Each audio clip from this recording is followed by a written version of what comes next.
500 Mitarbeiter entlassen, entspricht, ja, nicht, dass ich liege, aber egal, jetzt 30 oder 35% der Belegschaft. Schade. Auf jeden Fall ganz kurz noch zu. Habe die Ehre, ich bin's, der Bürger, ist Flock gerne. Tacho. Und das ist der Kani, aber der ist heute wieder verhindert, er ist beim Frauenarzt und Muss sein Embryo rausdrücken. Man sieht 14 Kilo Embryo. es ist ein Live-Video. Das ist sehr schade, Kani, so schaut's aus. Ich spreche im Namen der Kommentare und das ist... Aber nicht von uns. Das ist schon wieder nicht so... aber nicht von uns. Das ist Speziwirtschaft. So.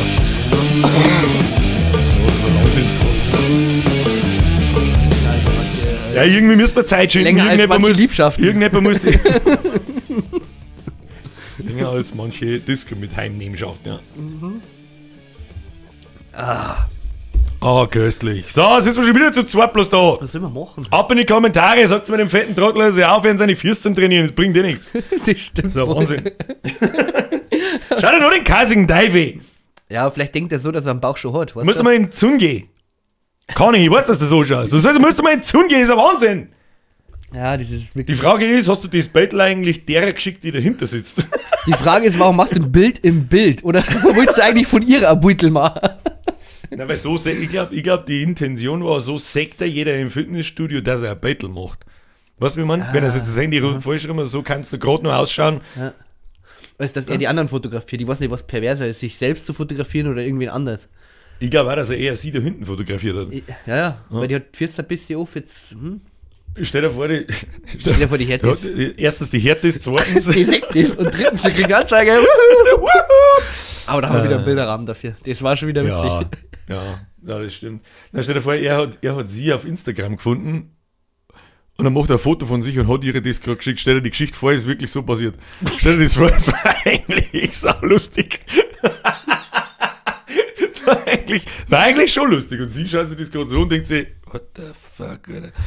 Vor allem das Gesicht, das ist auch so ein Aufreißgesicht irgendwie so. Hey, hast du Bock? Das Gesicht genau ausschaust, nur das Gesicht, jetzt den Rest weglassen. Seine Embryostellung dazu. Hey, Ladies! I'm here in your... Ich slide in eure DM. Was hat denn da für AirPods drin? Der hat keine AirPods. Also das sind keine AirPods natürlich nicht, aber die sind halt... Was sind das für? So Bluetooth-Teile, keine Ahnung. Bluetooth-Teile oder nicht? Kann ich, kommentier gefälligst drunter. Safe ans Weiß ich nicht, du kannst da mal währenddessen, weiß ich nicht, ins Discord reinschreiben oder so, dann lesen wir es wieder. Genau, dann Du bist quasi anwesend, aber nicht anwesend. Ja, ich mach mal die Mitteilung weg, dann sehe ich es auch gleich. Passt, das ist jetzt gut. So, was lernen wir jetzt denn heute? Das ist so wieder da. Wir müssen jetzt irgendwie einen Gespräch da auffüllen. Best auf Schere, Stein, Papier und es geht bis 125. Das war tatsächlich ein guter Witz, kannst du sagen, was du magst. Ja, was hast du denn drin, Florian, die Woche? Oh, ich war in der Intronisation. Ich war im Anzug saufen. Oder war ich das die Woche? Ja, die Woche, am Freitag. Alter, wir weit feizen da schon. Mann, du hast ja letzte Woche schon davon geschmerzt, dass du überlegst, irgendwas mit Anzug und so weiter. Ich wollte sogar noch meinen Anzuggürtel, wollte ich da leihen. Das weiß ich noch. Jetzt ja, genau. Thema. Und wir waren beim Anzug saufen und es war eigentlich der totale Reinfall. Also ich bin ja eigentlich nicht so krass der Faschingsmensch, weil meine Mutter in Köln und Co. ganz früh unterwegs ist. Deswegen habe ich vorher gerade gesagt, du bist da am Kostüm organisieren, so ein Scheißdreck und das ist ja genau dein Shit, aber oder? Pass auf, ich bin da heute mitgegangen, weil die Freunde von meinem Bruder, die tanzen in der Garde. Und die tanzen, also das ist schon geil, so zum Schauen, weil die tanzen wirklich gut und machen halt so Hebefiguren und also richtig krass. Ja, also für mich ist nichts, zum Zuschauen ist ganz nett, das ist halt schon Leistung, so ist das nicht, ja. Und ja, dann habe ich mir halt gedacht, okay, weil mein Bruder gesagt hat, ja, kommst halt mit und dann sind wir da am Tisch miteinander mit den Eltern von ihrer und dann saufen wir uns da komplett aus dem Leben. Die mir da dazu einfällt. Ich muss kurz eine Frage stellen. Wann, in welchem Abschnitt seines Lebens kommt man auf die Idee, ich mag jetzt auch so Hebefiguren machen und tanzen? Wann du das verstehst? Da habe ich letztes Mal mit meiner Mama geschmerzt, da war ich unten und habe so geschaut, da ist Skispringen gelaufen. Dann bin ich, schaust du Skispringen, was machst du? Oh ja, bla bla bla. Dann bin ich auch da gesessen und habe überlegt, wann ist der Punkt im Leben, wo ich mir denke so, jetzt mag ich Skispringen. Wann wir... Also Skispringer, okay. Ja, gut, ich habe jetzt gemeint, du hast mich richtig krass ertappt. Wann man sich Skispringer anschaut. Ja, das ist alles auch so das nächste. Ich hab meinem Bruder nämlich geschrieben, ich war doch ja mit Corona daheim Ende Dezember und da war ja dann dieses Neujahrsspringer, also am 1. Und da waren 25.500 Leute und die haben da unten Stimmung gemacht. Ich hab meinem Bruder dann nämlich geschrieben so, Alter Dave, da müssen wir hin. Und ich hab mir gedacht, scheiße, die sagt... Du warst vor Ort und hast das so geschaut? Nein, ich hab Corona gehabt, ich hab's im Fernsehen angeschaut. Aber ich hab meinem Bruder geschrieben, Alter, da kann man hinfahren. Weil das ist total underrated. Fahren wir zum Skispringen, zum Saufen. Mit der Maul, wir haben letztes Jahr, haben wir mein Bab zu Weihnachten haben wir ihm so das Biathlon geschenkt. In Ruhpolding, glaube ich, war das. Und da haben wir hingefahren und haben uns halt gedacht, ja, mein Gott, ey, da haben Kasperlen, die haben alle so Chickenmützen auf, die verkleiden sich wie die größten Idioten. Und das erste, was du sagst, ist ein Schüttel, kauf 6 Bier, dann kriegst du eins umsonst. Und da saufen die Leute auch richtig. Also, es geht doch wirklich beim Skifahren, geht's doch. Das ist halt ich hab das auch nicht gedacht, das ist halt so richtig geil, Schweiz, Bayern, Österreich, Südtirol und so weiter. Skifahren ist schon ganz geil, aber eigentlich geht's nur ums Saufen. Sagst du, was es ist? Leg mich am Arsch. Sagst du, was es ist? Ja. Anders ist doch das nicht erklärbar. Ja. Und noch eine nette Side-Geschichte zu dem Thema. Ich möchte sogar behaupten, Skispringer ist besoffen erfunden worden. Wir kommen auf die Idee. Was eine geile Idee bei? Was ein Karl? Nein, das hat einfach nur verrückt. Wie lange fährt man da hoch? Keine Ahnung, 50 Meter. Und dann springe ich da im Berg und wir haben bei den Kindern gewungen. Ja, der erste springt, ist tot. Das war voll geil, da machen wir einen Wettkampf draus.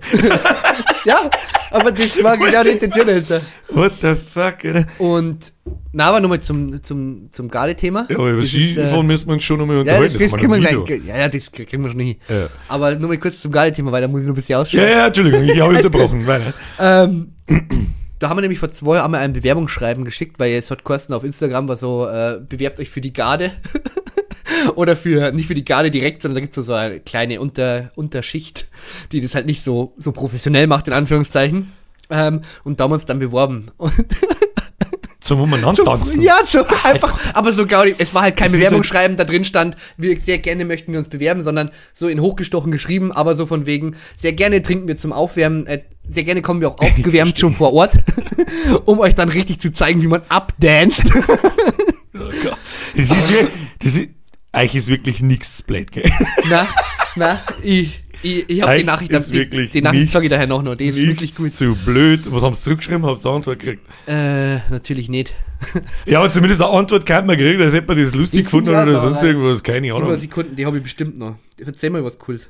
Ich soll was Cooles verzeihen? Ja, in der Zeit. Ich brauche ganz viel. Back zum Skispringen. Bei uns in der Arbeit hat es offensichtlich, ich mag jetzt keine Dienstleister von wen das Kinder und so weit nennen, weil ich mal weiß, ob man das darf, ist ja vollkommen wurscht. Ja, komplett. Die haben irgendwas ganz furchtbar gut gemacht und diese Firma hat dann angeboten, so hey, jetzt voll brutal, von ein paar Leuten von euch dürfen mit dem Goldmedaillensieger vom Biathlon, Olympiasieger Biathlon, glaube ich, den Tag verbringen.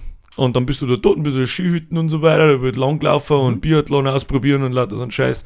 Schon krass. Weil wenn man kurz drüber nachdenkt, so wann, das ist wieder das Nächste, wann ist der Punkt in meinem Leben, wo Biathlon ist geil, das tue ich jetzt. Und zwar so, und dann merkst du so, kann ist voll gut, und dann eskalierst. Kann man vom Biathlon leben? Ich denke, dass die vielleicht davon leben können, aber die müssen halt danach was machen. Also ich glaube nicht, dass die kommen über die Runden, die werden auch gut Geld verdienen, schätze ich jetzt mal, dass die jetzt vielleicht so, was weiß ich, 5.000, 6.000 verdienen werden. Nur jetzt ja, das mal, ist wirklich, ich habe keine Ahnung, ob die jetzt 5 verdienen oder 20. Aber das wäre doch nicht reicher, wenn du dann mit 35, 40 maximal in Rente gehst. Ich kann mir aber auch nicht vorstellen, dass man Biathlon noch wettkampforientiert ganz oben betreiben kann, wenn ich 35 aufwärts bin. Das muss doch wie beim Fußball sein, dass ab 30 eigentlich dann... Ja. Ein Biathlon ist der ultimativ krasse Scheiß. Wer ist denn da drauf gekommen?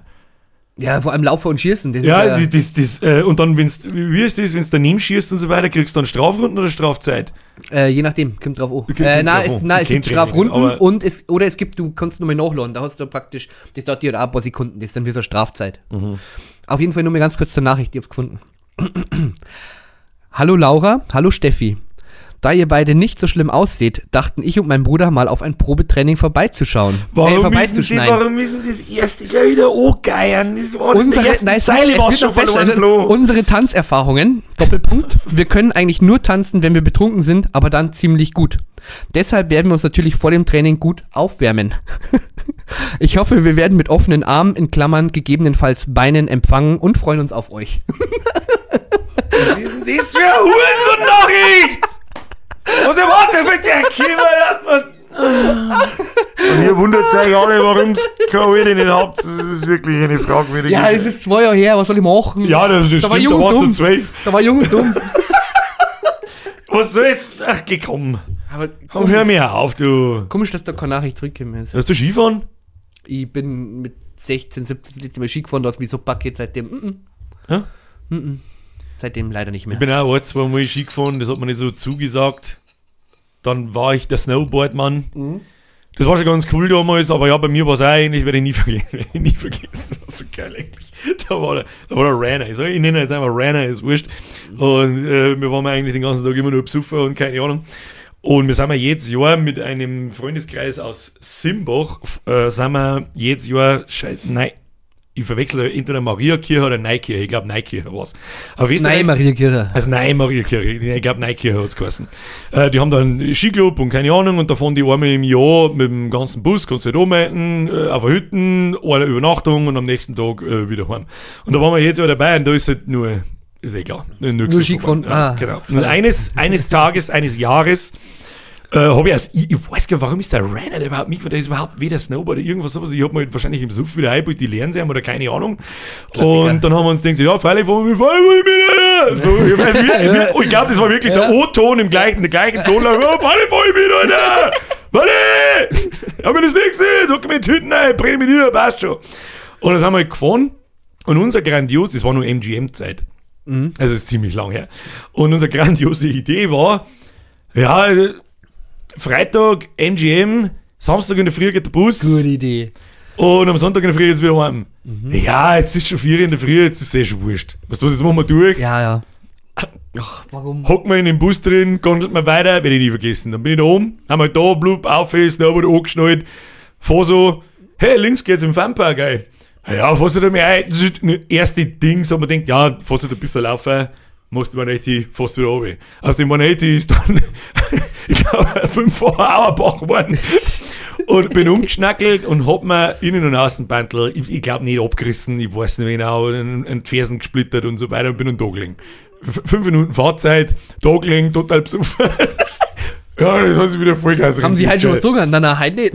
Ja, und ich hab Glück gehabt. Ein Freund von mir ist, da war der Einzige, der noch hinter mir gefahren ist, der hat es dann gesehen, der ist dann Gott sei Dank stehen geblieben und hat dann Schneekatz geholt. Und die hat mich dann in die Hütten gefahren und dann bin ich da geguckt und habe gedacht, nice, was tue ich jetzt im Prinzip 24 Stunden lang auf der scheiß Hütten. Saufen kann ich auch nicht mehr, weil der Rausch schon nachlassen hat. Alles, was passiert ist, ich kann nicht mehr gehen. Glückwunsch. Hat irgendjemand Schmerztabletten dabei? Ja, da. Ich habe mir die ganze Wochenende mit Schmerztabletten voll gefressen und das war's dann. Super. War lustig. Ja, das war hätte sie doch fast super. Großer Spaß. Aber das Gute war der Rainer, der hat mitgemacht. Der hat sich auch auf die Hütten gesessen. Und ja, gut, der Kollege kann Snowboarden. Es war halt also, nein, wieder drüber nachdenken, wir haben auf diese Idee gegeben, dass es war er der Einzige, der da gesagt hat, fahr ich mit! So behindert eigentlich. Ja. Nehmen wir dann auch, am Freitag, also haben wir uns, eben nochmal zu der Geschichte, mein Bruder hat gesagt, ja, da haben wir uns dann mit den Familien, haben wir uns dann genüsslich schön 1, 2, 8, 12 halbe ein. Und dann ich so, ja, geil, machen wir. Und dann gehen wir rein in die Halle, ja, und dann sitzt mein Bruder am Tisch und ich so, hey, Dave, du sitzt am falschen Tisch? Also, ja, doch, nee, Tisch 7. Ich so, hä, hau ab, ich bin Tisch 18. Ich so, hau ab. Dann ist die Mom von der Freundin von meinem Bruder auf die Idee gekommen, mich zu den Erwachsenen zu setzen. Warum? Also die ganzen Eltern. Warum? Das ist eine gute Frage. Ja. Ganz offiziell, weil ich der Letzte war, der zugesagt habe. Gut, dann bin ich halt bei meiner Mom gesessen, bei den Eltern und dann waren da noch 4 Leute dabei, die ich nicht gekannt habe. Und das war halt dann extrem komisch. Naja, Mama kennt mich ja. Habe ich mir halt nebenbei so 1, 2 halbe reingestellt und in der Pause sind wir dann raus und haben dann schnell eine halbe extra. Haben uns dann getroffen. Zu 4. Das ist wie in der Schule, wenn der eine Kumpel in Klasse A geht und dann in B und in der Pause wird Scheißdreck drüben und dann wieder auseinander. Ja, und dann neben mir ist nur so ein junges Pärchen gesessen. So, die Freundin ist neben mir gesessen, die werden so Anfang Mitte 20 gewesen sein und er halt auch. Und sie hat dann nur Spätzle getrunken. Und die haben sich kein Wort mit mir unterhalten. So am Anfang schon nicht. War so ganz strange. Und dann ist sie irgendwann aufgestanden und ich wollte dann das Eis so ein bisschen brechen. Und ich so, hey, jetzt kann man richtig saufen. Dann hat er mit mir einmal angestoßen und die ganzen anderen angeschaut. Ja, es gibt, ja. Also die waren jünger, oder? Also ja, so, ja, 25 vielleicht oder so ein bisschen jünger vielleicht sogar noch. Aber das kannten uns einmal, wir haben mit Sicherheit ja junge Zuhörer, Zuschauer, keine Ahnung. Was ist denn da los? Also, was heißt saufen? Das heißt ja nicht, dass jeder saufen muss, aber irgendwie habe ich so den Eindruck, man geht nicht mehr so gern fort und so, wie das bei uns war. Ja, und ich höre das, also mir, egal in welchem Freundeskreis aus meiner Generation, wo ich einschaue, es ist sie nur behindert gesoffen worden. Ja, und das ist halt irgendwie nicht mehr der Fall. Aber bei uns ist das halt schön auf Ansage. Und ich weiß nicht, dass ich bis um 4 Uhr ist die Party gegangen und um 4:30 bin ich in der Küche gestanden vor der Stadthalle. Da war dieses Nachgespräch vom Arbeiten von denen, die in der Küche gearbeitet haben und die Einteilung für den nächsten Tag. Da hat dann eine von uns dann gleich zugesagt zum Arbeiten für den nächsten Tag. Wir haben sich kennt und das war der Moment, ich war richtig betrunken und bin da gestanden und das war trotzdem so ein Moment, wenn du so betrunken bist und trotzdem checkst, stopp, warum bin ich hier? Es ist so falsch und was mache ich hier? Ich weiß, dass wir mit irgendeinem Aufzug gespielt haben und den auf und ab gestellt. Was zur Hölle ist denn mit euch? Ja, da hat es geheißen, also Kabinenparty unten, aber es war keiner mehr da. Und dann war man in der Kabine, sondern in der Küche. Geh mal vor, ich da in der Küche drin. Also das war schon sehr fragwürdig, was da passiert ist. Aber gut, dann war ich um 4:45 wieder heim. Um Gottes Willen. Und das war's dann. Das war eigentlich schon genug Geschichte, glaube ich. Was hast du noch drin? Ja, meine Woche hat sehr in der Freizeit sehr gut, so sitze ich auch am PC, so ist es nicht. Aber ich glaube, dass ich bin nicht fertig mit diesem scheiß DayZ-Server. Vielleicht kurz zur Erklärung, wer das auf meinem Kanal nicht mitkriegt, vielleicht haben wir ja mittlerweile da auch ein paar andere Leute, alles bei mir im Kanal ist ja wurscht. Ich habe für die Community einen DayZ, Computerspiel, Survival-Spiel und so weiter, einen Server zur Verfügung gestellt, den habe ich mir angemietet und eingerichtet, schon Mitte Dezember angefangen damit, so 2-3 Wochen später war dann so das Grundfundament fertig, da habe ich glaube ich schon, ich sehe es ja an der Spielzeit vom Spiel bloß und da war ich noch nicht am Server umeinander einrichten, über 140 Stunden in 2 Wochen eingeschissen, oder 100, ja, ist ja wurscht, 150, irgend sowas. Und jetzt sind halt Leute drauf und ich glaube, ich bin wirklich, ja, wir sollen sagen, gefühlt einmal in der Stunde, wie ich angeschrieben bin, kannst du schnell. Und das hätte ich wissen müssen. Das hätte ich einfach wissen müssen. Ja, also wirklich jede freie Minute, wo ich nicht jetzt zum Beispiel da sitze oder nicht beim Essen oder sonst irgendwas, sitze ich da und kümmere mich um das Ding. Seit 2 Wochen. Ich habe heute die Nachricht gekriegt, ob ich jetzt auch DayZ spiele. Von wem? Irgend so ein Basti? Keine Ahnung. Kenne ich nicht. Also irgendeiner aus der Discord, ja, die haben auf Discord dann einfach Hi geschrieben. Er so, nee, kann es sein, dass du jetzt auch DayZ spielst? Und ich so, nee. Ja, aber die ganze Zeit da auf Lucky erschossen werden. Ich so, halt dein Maul, nein, ich bin nicht hier. Der Basti, hat der zufällig Basti Hero geheißen? Ja, genau. Ja, das war aus meiner Community. Ja, genau, und der hat mal geschrieben, Das spielt ziemlich fair, ja. Ja, der hat geschrieben, ich soll jetzt seiner Gilde bitte beitreten und ob ich nicht du hättest DayZ, wir haben ja schon mit DayZ gespielt. Ich habe ja mal geschrieben, ich so, du, they see me not there. They see me not there. I'm dying. Also irgendwann auf dem Server scrollt umeinander und nennen sie Floki. Ja. Ist witzig. Ja.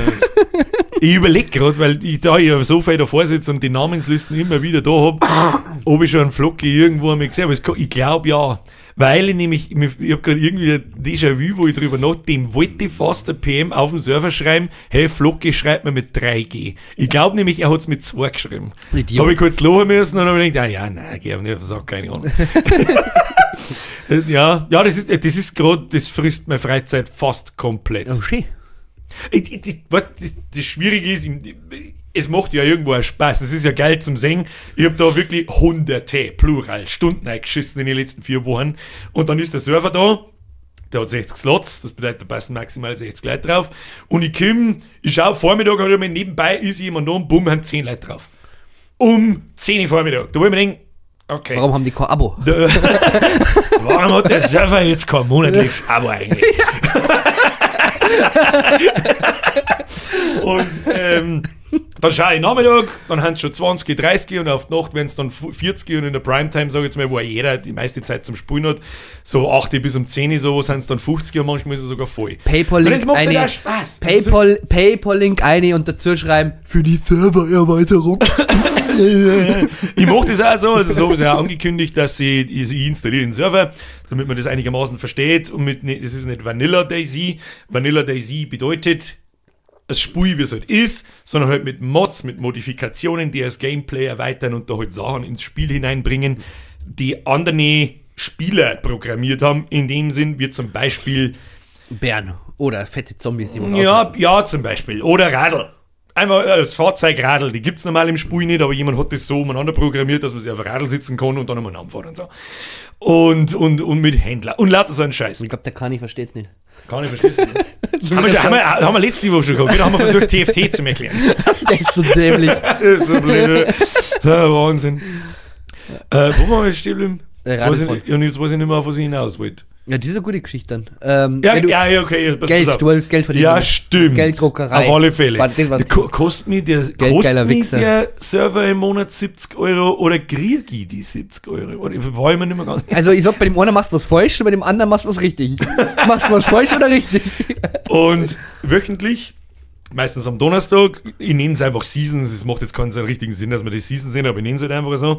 Dann schalte ich am Donnerstag, so spät Vormittag, wenn ich mit meinem Scheiß fertig bin, schalte ich den Server aus, tue ein Passwort drauf und installiere ein Paket mit neuen Modifikationen und nenne das dann zum Beispiel Season 2 Hand der Helch. Und dann installiere ich so dazu, dass das ganz seltene Viecher gibt, einen weißen Hirschen und dann kann man den so Weißfei beim Händler verkaufen für einen Haufen Geld, lauter so ein Scheiß. Dann geht das wieder an und das kostet einfach Zeit. Dann ist das Zeug da, das kann ich nicht richtig in den paar Stunden testen, dass er wirklich alles funktioniert, wie es soll. Dann kommen die Leute auf, probieren Sachen aus und dann geht halt das Gepinge im Discord los, das geht nicht. Und schau auf die Uhr, bumm, es ist 2 in der Früh, fuck my life. Und irgendwie denke ich mir, macht Spaß und es nervt. Und es macht Spaß. Sonntag 13 Uhr poste ich einen PayPal-Link, da gehen alle Spenden direkt an den Bürger. PayPal-Link. Es gibt genügend Spendenlinks in die Scheiß www.paypal.me/Florian. Völlig absurd. Sowieso immer noch völlig absurd, was da passiert, aber gut. Ja, aber es ist keine Ahnung, das ist wieder so ein Projektchen, die sich vielleicht, wo man sich dann irgendwann daran erinnert, hey, weißt du noch einen Server. Das ist schon ganz witzig. Und sehr viel gelernt. Kommt auch dazu. So, was ist. Was ich einfach, super, wenn man in deinem Alter noch was lernen kann. Ja, du als weißer Mo. Ja, natürlich. Das ist ja Wahnsinn. Wenn ich nicht der allwissende Gandalf bin, dann Biergalf, der Graue. Biergalf, der Graue. Ja. Mit den kleinen Haaren. Macht schon Spaß. Also, hier, wer Daisy Bock hat, Community-Server, suchst nach Birgers Busenbude. Und wenn ihr glaubt, dass er so heißt, der ist noch nicht lange nur dabei. Promi Big Brother. Forsthaus Rampensau. Rampensau, die zweite. Haben wir gestern nachgeschmeißt, was auch interessant ist. Wenn ich vorne sitze beim Essen am Esstisch, sitzt meistens Birgerin auf der Couch und kauft ins Handy. Und läuft irgendwas im Fernsehen. Und aus unerklärlichen Gründen ist es meistens zwischen Tüll und Tränen. Kennst du das? Na, ja, Name sagt man, ich habe das aber noch nie gesehen. Also ich versuche es zu mir erklären, ohne dass es jemand als war geistig Behinderte. Ja, das wird schwierig. Ist schon vorbei. Na toll. Wer hat freiwillig Tussi? Da ist irgendeine Tussi mit ihren 3 besten Freundinnen oder keine Ahnung. Die sitzen da auf der Couch und haben sie in so einer Hochzeitsboutique. Nennt man das so? Ich weiß nicht, wo man Hochzeitskleidel kaufen kann. Ja, Hochzeit. Ja, und dann machen die da ungelogen eine halbe Stunde lang eine ganze Serie draus, eine ganze Folge draus, dass die alle, die sitzen da und probieren Hochzeitskleidel. Und dann geht es aber los. Glaubst du, dass es ums Heiraten geht? Ich glaube, sie will heiraten. Was ums Heiraten möchte. Ja, das ist in Ordnung. Ich stelle das bloß jetzt kurz in Frage. Und zwar, ich fühle mich als Daddy jeden Monat lang, sitze jeden Tag da vorne am Esstisch und jeden Tag schaue ich mir das an und gefühlt haben es mit Sicherheit 30 verschiedene Folgen, aber irgendwie fühlt es sich als Daddy mal seit 30 Folgen die gleiche Folge anschauen. Weil ich komme 4, da steht irgendein Weibeleid im weißen Kleidel, am Schluss drehen sie zueinander, dann kommt die nächste. Und die Kleidel schauen auch fast immer komplett. Und das wollte ich jetzt gerade sagen. Ich sitze jedes Mal da und denke mir in meinem Kopf, manchmal sage ich es auch, dann beidelt Birgerin wieder den Kopf auf der Couch und sagt, halt einmal, weil ich dann da sitze und denke mir so, Kruzifix, das Kleidel, probiert es jetzt schon zum 5. Mal. Dann sagt sie, na, so anders. Sag ich, nein, ist nicht. Ja, ist schon. Am Schluss wird dann dränzt, dann heißt ja, das ist mein Kleid, dann ist die Folge vorbei. Ja. Und denke mir so, da sitzen jetzt wirklich Leute da und die schauen sich die so. Was zur Hölle ist da los? Ja. Ich sitze da beim Essen, gondelt mir irgendeinen Scheiß ins Maul und kann mir pro Löffel zuschauen, wie ich behindert werde. Jetzt hab ich einen Schlaganfall. Danke. Ja, sagst du, schau her, ich verzeih bloß davon und du wirst dumm. Da waren die Kommentare ein guter Vorschlag, dass doch die Döner-Folge mit, wir haben es geheißen, mit Helmut, mit Günther, Helmut und Manfred. Genau, da kann man auch eine Serie draus machen. Aus der Dönerbude. Ja, jetzt mal kriegt man einen Döner und der heißt halt dann anders. Und der Ich bestellt hab voll die dann geile Geschäftsidee. Ich bin kein Geschäftsmann, ich bin das Geschäft. Mann. Hier mit einem Minas-Moos Scheißdreck. Nein. Ist nicht? Das ist Shades of Black. 2 in the pink, 1 in the stink. Ja. Okay, weiter. Geschäftsidee, wir machen eine Dönerbude auf zu dritt und machen wir 8 Stunden Streams von da drin aus den ganzen Tag. Gibt's mittlerweile auf TikTok und Co.? sowas, so Sachen. Aber Dann mag ich es nicht mehr. Aber ich glaube, dass das interessant, weil wir machen es halt auf Twitch. Natürlich, wir haben ja die coolen. Ja. Twitch ist auf dem Du Absteigen. kannst sagen, was du willst. Mitkriegt. Noch nicht. 500 Mitarbeiter entlassen, entspricht, ja, nicht, dass ich liege, aber egal, jetzt 30 oder 35% der Belegschaft. Schade. Auf jeden Fall ganz kurz noch zu. Schade, auf jeden Fall, ganz kurz. Was ist eigentlich die? Warte mal. Das ist eine gute Frage, das wird dir die falsch schon fragen. Oh, das ist so vergangen. Oha! Hä? Warum? What the hä? Jetzt bist du fasziniert. Ja, ne? ich hab gedacht, das ist Was irgendwie- ist das? Nee. Ich schwöre dir bei Gott, das hat mir mein Mann zu Weihnachten geschenkt. Wie geil! Das war das beste Geschenk des Grillkunst! Jetzt stell mir vor, sie hätte wieder irgendein hässliches T-Shirt geschenkt, aber na, die schenkt ein Teil, das kann fliegen. Mann, das Ding ist, am allermeisten frage ich mich, wo zur verfickten Hölle hat man das Scheißding her? Wo hat's denn das Das Herz? ist scheißegal, das ist geil. Das ist das Ding, Ja, und du bist ja wirklich, vor sowas ist man auch überrascht und dann ist man wirklich glücklich, oder? Ja, ich hab mir gedacht, erstens, wir schenken uns seit keine Ahnung wie viele Jahren nichts mehr, auf einmal liegt das Ding da und denken wir so, Geil! ja. Aber nochmal ganz kurz, ich weiß nicht, ob wir schon mal drüber geredet haben, aber nochmal zum Thema Döner, weil es mir wieder eingefallen ist. Döner Es klingt alles so mit einem I am Schluss, klingt einfach viel süßer und viel weniger. Döni? Jetzt stell dir mal vor, du isst einen Döner. Boah, dann denkst du, boah, krass, so einen krassen Döner, so einen ganzen Döner, auch für die Figur. Döner ist scheiße. Aber so, erstmal einen kleinen Döni. Und dann denkst du, ja, geil, so einen kleinen, wie viel willst du? 1, 2, 3 Dönis. Dönis. Das ist genauso wie, ja, keine Ahnung, Schwester Frau, ja, hast du Bock zu ficken? Nein, scheiße. Ein bisschen Ficky-Ficky. Viel cooler. Also nicht, dass ich das schreiben würde, aber das ist alles mit ihm. Am lieben Daddy jetzt deine PMs in irgendwelche Dinge durch. 100 Pro finde ich mindestens einmal. Bisschen Ficky-Ficky. Wahrscheinlich sogar als Sprachnachricht. Das war witzig. Aber es ist alles, was du mit ihm machst. Das ist ganz egal. Fast egal. Ja, die Verniedlichung von Dingen ist immer mit I in unserer Sprache. Ja, Ja. natürlich. Wissen wir die Amis? Auch mit Y hinten. Puh, das weiß ich gar nicht. XOXO. Das weiß ich gar nicht, wie es Die bei der Amis- kann man bei den Amis Wörter verniedlichen? Ja, Fett und Fetti. Ja. Weil wir gerade bei Fett sind. Ja, aber stell dir vor, ich sag dir, ja, Was? Birgit, du bist mega fett. Hey, weil wir gerade bei Fett sind. Na, Fetti. Was schätzt denn, was bei uns in Deutschland die Durchschnittsrente ist? Weil wir gerade bei fett sind. Meinst, Schade, du hast es nicht gesehen. Das war die beste Überleitung, die mir spontan jemals eingefallen ist in meinem Leben. Du hast es nicht gesehen, glaube ich, gell? nein, ich habe nichts gesehen gerade. Am Dienstag, glaube ich, war der Pommespanzer beim Lanz. Und Ah. da ist sie gefragt worden. Was Na. schätzen Sie denn, was die Durchschnittsrente in diesem Land ist? Das weiß ich nicht. Gut. Ja, schätzen Sie doch mal. Ja, ich würde so sagen 2000. Holla die Waldfee, Freunde der Sonne. Gut. Das ist so geil, wenn sie sich da hinsitzen und selber demontieren, dass es bloß noch scheppert.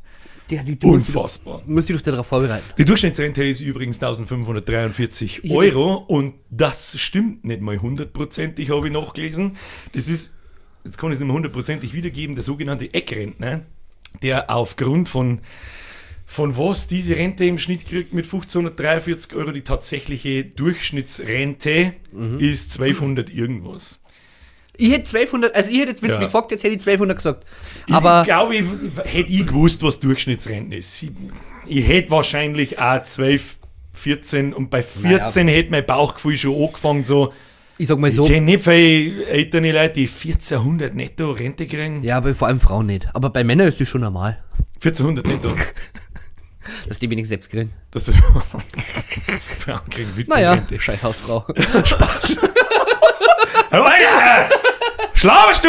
Nein, das stimmt doch überhaupt nicht. Ja, wir müssen mal wieder irgendwelche politische Scheiße sein, aber das triggert Kommentare, das ist schön. Das ist gut für uns. Ja, aber dafür haben wir jetzt schon spät. Wie lange ist es schon? Wie lange ist denn schon? Die schneiden wir vorne rein. Halbe Die machen wir Stunde. einfach kurz, Wir fangen immer mittendrin, Heartbreak. kurz und knapp. einfach einen kurzen Ja. Hart. Was kann man noch unwissende Sachen einwerfen? Ich glaube, da haben wir letztes Mal schon drüber geredet. Unwissende Sachen. Ja, die ahnungslosen Scheiße halt blubbern, keine Ahnung. Ahnungslosen Scheiß. Ja, für Freiweg sage ich, was ist, mir ist wurscht.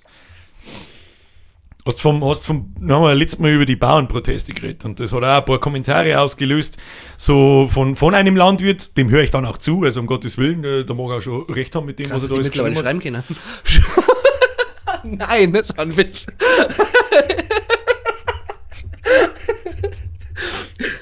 Naja, upsi. Er war's nicht. Na, Ja, das was? stimmt nicht. Ich kenne auch genug Bauern. Oder Der Landwirte. dann hier Gründe aufzählt von wegen und dass sie sich als Landesernährer. Was für Zebra hast du jetzt am Stuhl geschissen? Nein, aber ich muss mir die Nase putzen. So, ich mache dabei einen Alleinunterhalter und unterhalte mich mit meinem schwarzen, Entschuldigung, Glasl. Warte, ich kann dabei den noch mehr einhauen. Geil, hey. Vor allem, aus welchem Jahrzehnt ist denn das Ding? What does the fuck say? 2011! Oh, du...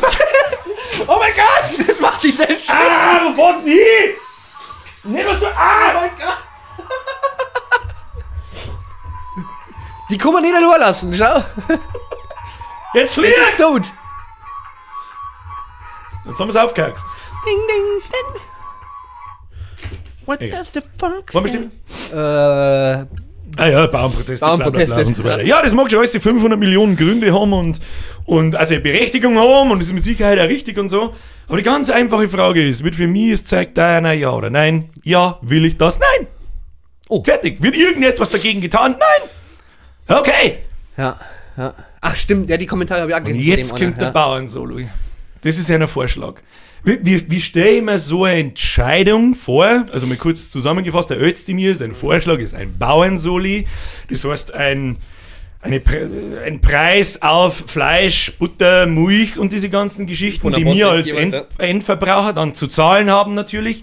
Jetzt stelle ich mir das folgendermaßen vor. Die sitzen da bei sich in irgendeinem Think Tank Raum und dann brainstormen. Ja, und dann sitzt da der Özdemir Sepp, der sagt, hey, Herr Ricarda! nimm mir mal ein Begrüß mit. Okay. Jetzt Hey, ich habe eine Idee, wie man das aufgebrachte Volk eventuell... ein Geniestreich. Ja, richtig gute Idee, Alter. Wie wir das Volk wieder beruhigen können, weil vor der Haustür stehen ja nicht bloß 10.000 Bauern, sondern halt auch Leute aus dem Mittelstand und ganz normale Leute, die man versucht hat, irgendwelchen rechtsextremen Scheiß unter zum Schirm, der sich überhaupt nicht bewahrheitet. Hey, aber richtig gute Idee, Ricarda. Da machen wir einen Bauernsoli, den die Leute dann zu bezahlen haben, wenn sie unbedingt möchten, dass die Bauern mehr Geld kriegen. Ich denke, damit lässt sich das aufgebrachte Volk sicher beruhigen. Und dann sitzt irgendjemand da drin und sagt, Geil! Geile Geile Idee. Das machen wir. Mach Zack, mal, Alter. und ab. jetzt mal ernsthaft. Ja. Mal kurz ernsthaft. Ist es nicht nachvollziehbar, dass da der 0815 Sepp, dem diese ganzen Zusammenhänge, der kann das gar nicht erfassen. Wie soll denn das auch machen, wenn er kein Landwirt nicht ist? Das interessiert ihn einen Scheißdreck. Alles, was der Herd ist, mein Liter Milch kostet jetzt nicht mehr 1 Euro, sondern dann 2. Hast du da auch schaffen? Ja. Das will ich nicht. Und das kann ich nicht nachvollziehen, wenn man nicht verstehen kann, dass einen das aufregt. Ja. I know what you mean. Es ist. Und dann sitzt sie der Pommespanzer, Wer? dieses Glas, Ah, sitzt da und sagt, sie glaubt, die Leute kriegen 2.000 Euro Rente im Schnitt. Im Schnitt. Ja, im Schnitt. Das ist eh klar. Sie hat einen großen Schnitt. Und kommt mit irgendeinem Scheiß von emotionale Angebote für gegen die AfD und sonst den Scheiß. Dann sitzt sie da und denkt so, wie sitzt da irgendjemand daheim und hört sich das eine halbe Stunde lang an und denkt sie dann, hey, richtig geil. Das ist eine richtig gute Idee. Das hört sich richtig gut an. Das gibt's nicht. Das gibt's nicht. Na, Ich habe das irgendwann in die Kommentare dann auch eingeschrieben. Diese Befürwortung von Rot-Grün irgendwas, das kommt in meinem Umfeld zumindest, weil anders kriege ich es nicht mit, was weiß ich, wie die finanziellen Begebenheiten von den Leuten in die Kommentare sind, das weiß ich nicht. Lindner-Niveau. Kommt immer nur von Leuten, die entweder so viel Kohle haben, von denen ich es einfach weiß, dass ihnen alles wurscht sein kann, so gut wie, oder von Leuten, die direkt selber vom Staat abhängig sind. Ich kenne keinen einzigen anderen, wo es nicht so ist. Nicht Ja. einen. Schwierig. Ja, das ist halt so weit und so breit gefächert. Das Und ich ganze habe Thema. auch oft genug gesagt, so, die AfD ist nicht wählbar. Na, ist- Da sitzen Leute drin, das geht nicht. Und ich verstehe nicht, die hätten so einfach, so innerhalb kürzester Zeit von 30% oder 25 auf 40, indem es 4, 5 gewisse Personen ganz sofort komplett medienwirksam rauswerfen und sich von gewissen Sachen distanzieren. Aber das tun sie halt nicht. Und das ist Ich habe tatsächlich eine sehr, sehr gute Karikatur mehr oder weniger gesehen. Ich glaube, dass das ein Elon Musk sehr gut beschrieben hat, dass du praktisch einen ganz normalen Strahl hast, der gleich lang ist. Und in der Mitte bist du. Auf der linken Seite ist links, auf der rechten Seite ist rechts radikal. So, Warum jetzt nicht linksradikal und nur links? linksradikal dann heute. Ja, ist Ich, richtig. Na, du hast recht. Ja. Ich bin der Erste, der sich beschwert, wenn es Ja, immer heißt links na- und bei den Rechten gibt es nur rechtsextrem. Na, ich habe radikal gesagt, du Es gibt Affe. genügend Linke, die mit Pflastersteine aber jetzt schmeißen. passen Sie mal Obacht, guter Mo. Entschuldigung. Und du Ich stehst bin dann schon wieder praktisch im genau Rage. in der Mitte. Und das war, glaube ich, ich weiß nicht, vor 20 Jahren ungefähr bist du genau in der Mitte gestanden. So, der linke Sepp, also Elon Musk sagt, er ist halt nicht links, nicht rechts, steckt genau in der Mitte. So, der linke Sepp fängt aber dann oder ist dann immer weiter in die linke Schiene mit reingerutscht, dass jetzt immer mehr auffangen mit Klimakleber, mit dem und jenem. Und dadurch rutschst du automatisch, weil dieser Zeitstreifen oder dieser Streifen wird ja länger und länger und länger, ohne dass du deine Meinung änderst, deine Haltung, rutschst du automatisch dadurch Rechts. in die rechte Richtung. Aber langsam habe ich das Gefühl, funktioniert das Also es war eine sehr gute Leute Karikatur, als einfach nur mal. bezeichnen nimmer als ich schau mir halt mein Maul. Es funktioniert nicht immer, weil es langsam lächerlich wird. Weil alles, was nicht eher einer Meinung entspricht, langsam, das ist rechtsextrem, da wirst von die Rechten unterwandert, da ist alles, das ist alles ist rechts. Alles ist nur noch rechts. Also wirklich, das ist halt lächerlich. Ja, aber es ist Und okay, wenn man das sagt, halte ich auch alle für mit. das halte ich auch für noch ganz abgesehen Ja. davon für extremst gefährlich, wenn irgendwann rechtsextrem, wirklich extrem, und bei rechtsextrem und noch weiter hinaus, da redet man wir haben gesehen, was vor 100 Jahren passiert ist. Und es ist schon relativ ähnlich, aber niemand sitzt irgendwie von den Leuten in der Mitte da, die sagen, hey, baut's KZs und reichert's und rottet's diese Rasse aus. Oder in 5 Minuten fangen wir mit Polen einen Krieg und dann mit alle rundherum. Das ist ein bisschen ein Unterschied. Ja, ja. Da jetzt meinen. Ein Ob man bisschen. 6 Millionen Juden vergast oder sagt, hey, kann da mal an der Grenze irgendjemand schauen, dass da nicht jeder Humpty-Dumpty Nee. einer düdelt. Kannst du jetzt mal Das, auf- das verstehe ich nicht. Ich verstehe es nicht. Ich verstehe es einfach Ich hätte nicht. da schon am Bart weggeben, ist aber ganz sticky. Ja, keine Ahnung, das verstehe ich einfach nicht. Und dass man, und was ich auch für grob fahrlässig halte ist, und das verstehen sie auch nicht, alle 5 Minuten wird danach geschrien, verbiete diese Partei. Verboten, verboten, verbieten, verboten. Alter, da wenn es keine wirklich absolut offensichtlichen Gründe dafür gibt, dann ist das Einzige, wer sich nicht mehr helfen kann, verbietet einfach. Fertig zusammen. Und genau das habe ich das Gefühl, passiert irgendwie. Ich glaube, mir ist gerade die perfekte Lösung eingefallen für das Problem in der Politik. Die Endlösung. Was? Ihr habt gerade, glaube ich, die perfekte Lösung. Man sollte, wie beim Fahrradführerschein, einen Politikführerschein machen und den bestehen müssen. Da gibt es dann goldene Wimperl und dann Ja, das den hört sich jetzt Bundestag. natürlich ins Lächerliche gezogen an, aber das ist ja auch nicht, ist das zu viel verlangt? Natürlich ist das Wirtshausproblem, ist mir scheißegal, aber die ist ja nicht frei erfunden. Irgendwo noch habe ich ein betrunken, falls Scheitel einer auf dem Bauern, entweder in der Hand oder auf dem Bulle, ist ja vollkommen wurscht, gelesen. Fürs Handwerk brauchst du einen Meisterbrief. Richtig. In Politik kannst du ja einsetzen, egal wer es bist. Das ist und da druckt, also ohne Scheiß, wenn ich derer zuhöre beim Labern und wenn sie eine Leute was zum Song haben hier, ja, leck mich doch am Arsch dann. Spinnen alle bloß noch. Haben alle einen Verstand verloren. Was? Ja, das, was halt momentan abgeht, das ist ja eigentlich nicht mehr tragbar. Egal in welchem Sinne, Das war- egal in welchem Thema. Deutschland, so blöd wie es klingt, es gibt da ein Buch, das heißt, Deutschland schafft sich ab. Dieses Ja, Buch da ist kann man nicht gut, da steht aber sehr viel Bullshit dieses Buch drin. mag ich auch nicht, aber diesen Spruch finde ich gut. Es ist 10 Jahre alt, das Ding. Ja. Und vor einem Monat ungefähr, ich glaube am 23. Dezember, weil ich vor kurzem erst nochmal nachgeschaut habe und mit jemandem drüber geredet habe. Ich schaue halt einfach ein Land so, also öffentlich-rechtlicher, und da wird viel umeinander diskutiert, das schaue ich mir einfach gerne an. Da sitzt auch eine drin, das ist glaube ich Vietnamesin, weiß ich nicht, und die zeigt das Ski auf anhand von einer Statistik, dass es mittlerweile berechenbar ist, wenn das so weitergeht wie jetzt, dass wir irgendwann in der Unterzahl sind. Ach so, ja. Das ist, ich mag es schon gar nicht sagen, weil es sich so krass rassistisch anhört, dass es ganz aus ist. Ja. Aber es ist halt nun mal so schwarz auf weiß auf diesem Zettel. Ich kann es jetzt nicht so, aber du musst halt nur mal hochrechnen, was kommt und was, wie, ja, wo und warum. Und wir sollten das hinhauen. Ne? Diese Woche habe ich irgendwo gelesen, es fallen 950.000 Sozialwohnungen. Wo sollten die Leute hin? Ja, aber ich kenne es ja aus dieser Wohnbau-Story her, es wird ja momentan auch nichts gebaut. Warum ist es so? Du weißt es ja tatsächlich. Ja, es ist ganz einfach so, es sind Finanzierungen so hoch. Musst du dir mal vorstellen, wenn du jetzt im Monat 1.000 Euro gezahlt hast für die Finanzierung, jetzt zahlst du halt 5.000 oder 6.000 Euro, je nachdem. Ist es um 500-600% gestiegen? Du hast halt 1% gehabt, jetzt mittlerweile bist du bei zwischen, ich sage jetzt einmal, Bauzinsen waren bei 4-5%, zum Teil 6, also je nachdem, was du halt und versechsfacht. Richtig, und das musst du mal überlegen. Wenn du jetzt, Black sagt, stinknormaler Arbeitnehmer bist und hast jetzt, Black sagt, Abzahlungsrate Mai, du zahlst deine Zinsen und zahlst dann, was weiß ich, 600-700 Euro im Monat, bis wo er legitim war, oder ein Tausender, wenn du einigermaßen verdienst. Und jetzt überleg mal, wenn das die jetzt vervierfacht. Jetzt im Moment ist ja noch nicht so schlimm, weil die meisten haben halt ein festes Darlehen von 10 Jahren. Und nach diesen 10 Jahren, dann steht dann vielleicht einmal 3 oder 4 da.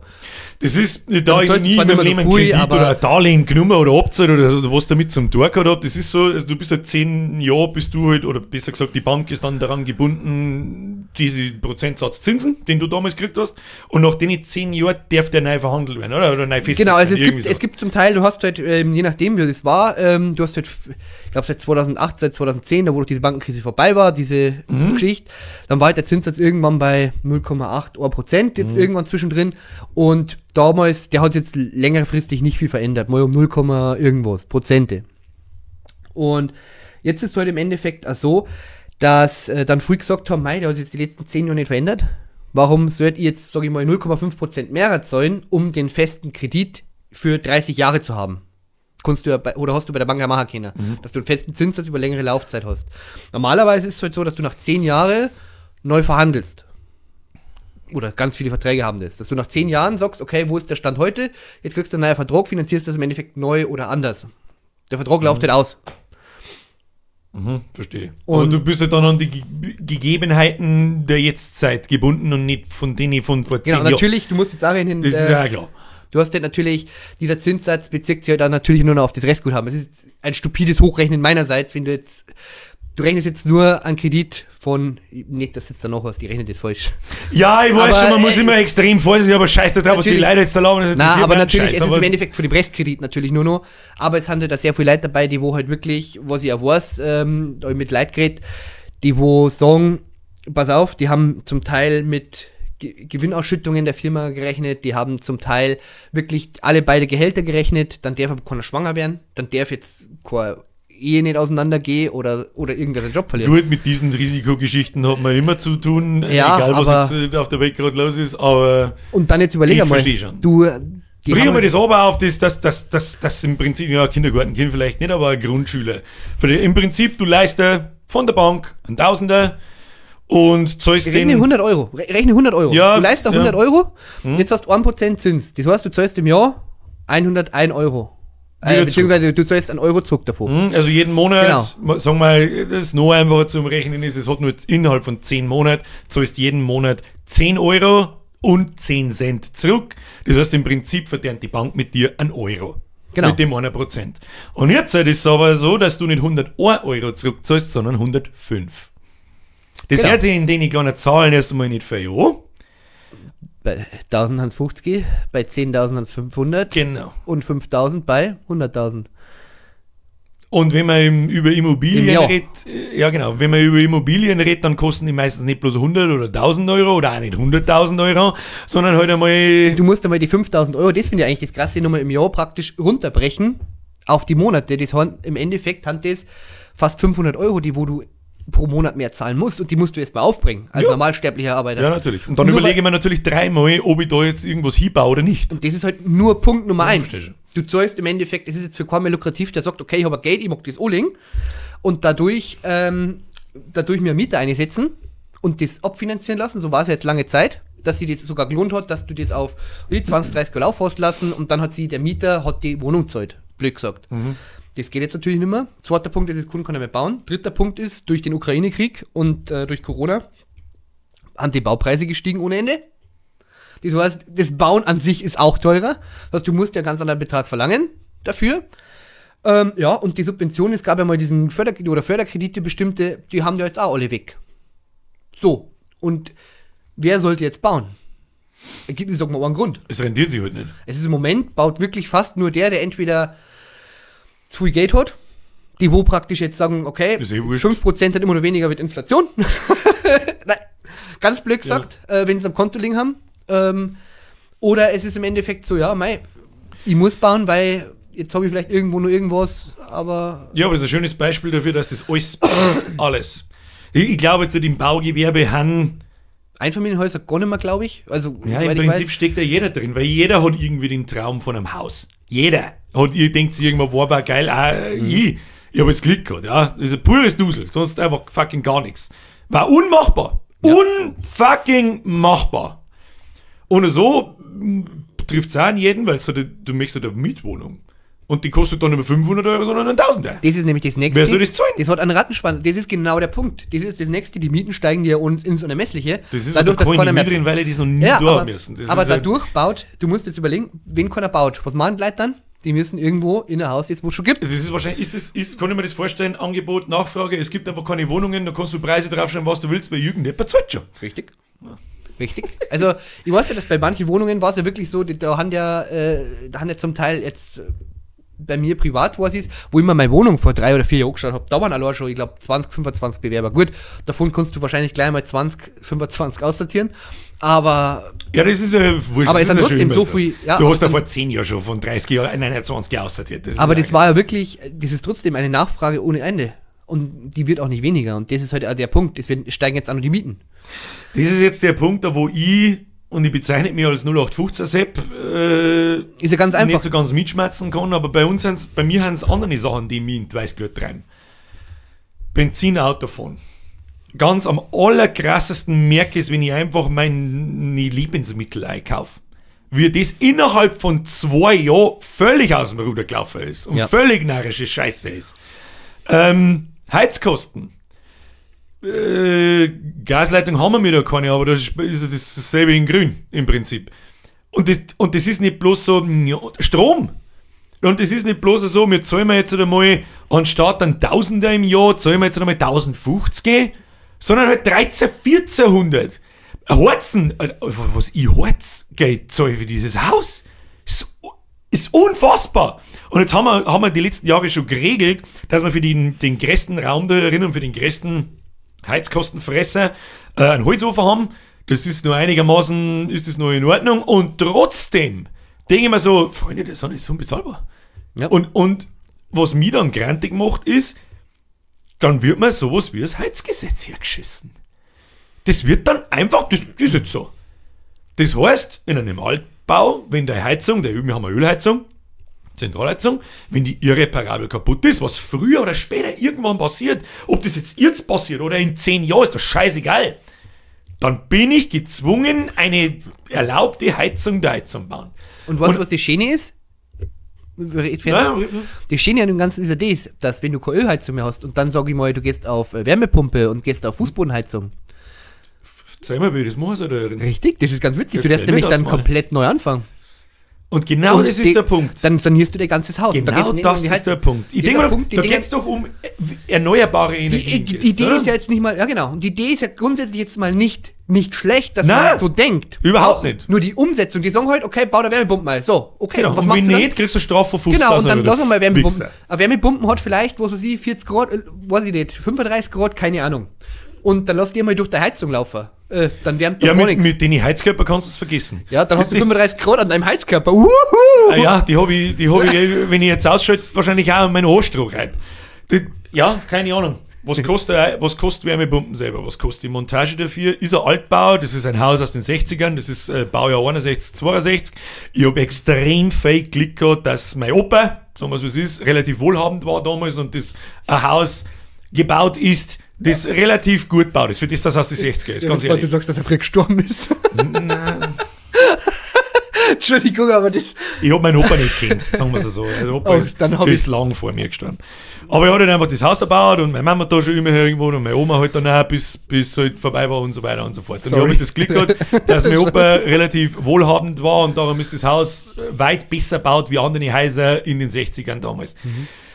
Dennoch, wenn ihr Wärmepumpen braucht, brauche ich eine Fußbodenheizung. Right. Und in diesem Haus heißt das, ich weiß nicht, wie viel Quadratmeter das hat, aber halt viel. Es ist jetzt ein Zwei-Familienhaus im Prinzip. Ja, eine obere Wohnung, eine untere Wohnung. Sagen wir mal beides so 100, 120 Quadratmeter. Überall den Boden rausreißen, Fußbodenheizung einlegen, Wärmepumpen kaufen, Wärmepumpen montieren etc. Wie lang zahle ich, und dann wird der Strompreis auch noch her, wie lang zahle ich an dieses Ding, bis sich das rentiert hat? Wahrscheinlich Da stirbe ich vorher. 3-4 Jahre. Da stirbe ich vorher. Ja. Und genau das ist der Punkt. Es wird halt nicht zu Ende gedacht. Es wird in den Raum geworfen und alle sagen, ja, aber das geil. ist doch nicht so schwer nachzuvollziehen oder übersäge. Nein, das Problem ist einfach oft das, dass die Leute sich Gedanken machen, aber die denken die nicht zu Ende. Das Schlimme ist, man hat jetzt diese Wirtshaus-Polemik bei uns gerade. Ja, ich mag das auch Wirtshauspolemik sein, dass ich das so erzähle. Okay. Aber es ist nun mal in meinem Haus aber du musst, so. Ja, und du musst einmal überlegen, es ist ja wirklich, es denken ja, ich sage mal, 95% der Deutschen beschäftigen sich jetzt nicht allzu sehr damit. Die denken sich, okay, Wärmepumpe statt dem. Die wissen das mit dem Boden zum Beispiel auch gar nicht. Oder das mit der Heizung, dass das nicht funktioniert. Es gibt da genügend, ich sehe jetzt schon wieder Kommentare das gibt wieder von Heizungsbauern und was weiß ich, die Menge Ahnung haben. Das streitet ja gar nicht ab und ich habe generell nichts dagegen, dass wir alle Energie sparen etc. Hey, das hat nur Vorteile. Der Planet hat was davon. Gut, wenn wir mir das jetzt in Deutschland machen, reißt das nicht viel aus, aber das ist ja generell nichts Schlechtes. Das hat ja kein Mensch gesagt. Und wir sparen unser Geld, wenn ich weniger verbrauche. Dann sage ich, ja, natürlich sage ich da ja. Aber angenommen, ich müsste meine Heizkörper nicht austauschen. Und ich kann einfach so Ölheizung aus, steht Wärmepumpen mit Bumm. Dann kostet das Ding auch 30.000, 40.000 Euro. Wer zahlt das? Ich denke, wo soll es vom Himmel ringen? What? Und dann hast du aber auch noch Lieferzeit von einem Dreivierteljahr wahrscheinlich. Das ist noch das nächste, ja. Das wäre wahrscheinlich gar nicht klar. Wenn du jetzt da schaust, ich habe das Glück, ich habe einen nagelneuen, ist 4 Jahre alt oder so, einen nagelneuen Brenner in der Ölheizung. Das ist so das belastendste, was halt am Ehren kaputt geht. Deswegen halte die wahrscheinlich schon noch eine Zeit lang. Aber trotzdem, irgendwann ist es soweit. Und warum ist es immer die Wärmepumpe? Ja, warum ist es eine Pellet? Warum eine Pellet? Da geht es doch um erneuerbare Energien. Eine Pelletheizung verheizt Schreinerei, Bresel, die übrig bleiben, da müssen da auch noch Geld drin. Das ist ja mal, ist ja wurscht. Das ist doch auch eine erneuerbare Energie. Warum kann Schreiner sterben aus, gell? Weiß ich nicht. Also, ja, es gibt nicht mehr viele gute und viele Schreiner. Also nicht mehr viele gute Schreiner, glaube ich. Habe ich gehört. Ich wüsste jetzt aber auch nicht, was ich jetzt beim Schreiner möchte. Machen wir einen Tisch. Möbel zum Beispiel. Möbelschreiner gibt es ganz viele. Ja, da muss ich einen Geldscheiß haben. Was meinst du, was von einem Schreiner handgefertigtes Möbelstück kostet? Ich weiß, was die kosten. Der kann sich auch eine Wärmepumpe hinstellen und sagen, ja, passt schon. Ja, ist aber auch so. Ja, aber... Das meine ich mit den Leuten, wo ich vorher gesagt habe, die haben so viel Geld am Konto, denen ist das wurscht. Das ist so, passt schon. Ja, aber das Problem ist halt, dass jetzt mittlerweile einfach, ich sage mal, die deutsche Wirtschaft hat es jetzt auch Jahre, Jahrzehnte, Jahrhunderte nicht hergegeben, dass du dich auch mit so grünen Sachen oder mit erneuerbaren Energien, mit diesem einfach grün werden, einfach den Planeten nicht mehr zu schädigen, dass du damit leben kannst, dass du einfach was abdrücken kannst oder sehr viel auch dafür abdrücken kannst, was ja auch wirklich gut ist. Ich will es auch gar nicht schlecht reden, aber das Problem, was jetzt momentan auf uns zukommt, ist, dass es uns einfach langsam aber sicher im Moment zumindest Zahlen, Daten, faktentechnisch nicht mehr so gut geht, wenn unsere Wirtschaft sinkt. Natürlich ist das jetzt noch nicht, natürlich merkt es noch keiner. Das ist aber ein Thema, das... Na, ist okay. Na, ist okay. Wieso sagst du na? Ja, das war ironisch gemeint. Ach so. Na, aber wie gesagt, es merkt man wirklich ja noch nicht. Es haben jetzt momentan nur Zahlen und es geht noch keinem schlecht. Aber das Thema, wenn es so weitergeht, das ist wie mit dem Raucher. Das ist in dem Moment, jeder weiß, dass Scheiße ist, aber es ist wurscht, solange du gegangen bist. Ja, stimmt, stimme ich zu. Und das ist halt auch der Punkt, wo man eigentlich jetzt sagen muss, okay, man ist eh schon auf einem guten Weg und man muss jetzt einfach mal das Ganze vielleicht ein bisschen zurückschrauben und schauen, dass die Wirtschaft wieder ins Laufen kommt. Ganz einfache Ja- oder Nein-Frage. Haben wir gerade auf dem Weg, dass es gut wird? Jetzt ernsthaft. Nein. Wenn man irgendjemand erzählen kann, hey, das ist eine Entscheidung, das ist gut. Ja. Das mit dem Heizungsgesetz. Ja, aber das ist ja nur eins von vielen Themen. Und was die da oben, glaube ich, nicht verstehen, ich sage mir wieder als 0815 Sepp, ich weiß, das ist ja zahlentechnisch belegt. Wir in Deutschland sind wir für 1,9% 3% Emissionen auf diesem Planeten verantwortlich. Das weiß ich nicht. Aber ja, oder 2%. Ja, es ist nicht viel, lass 3% sein, ist mir scheißegal. Das, was mir durch das Einsparen auf ein Jahr bläst China in der Woche raus. Ja. Es ist völlig egal.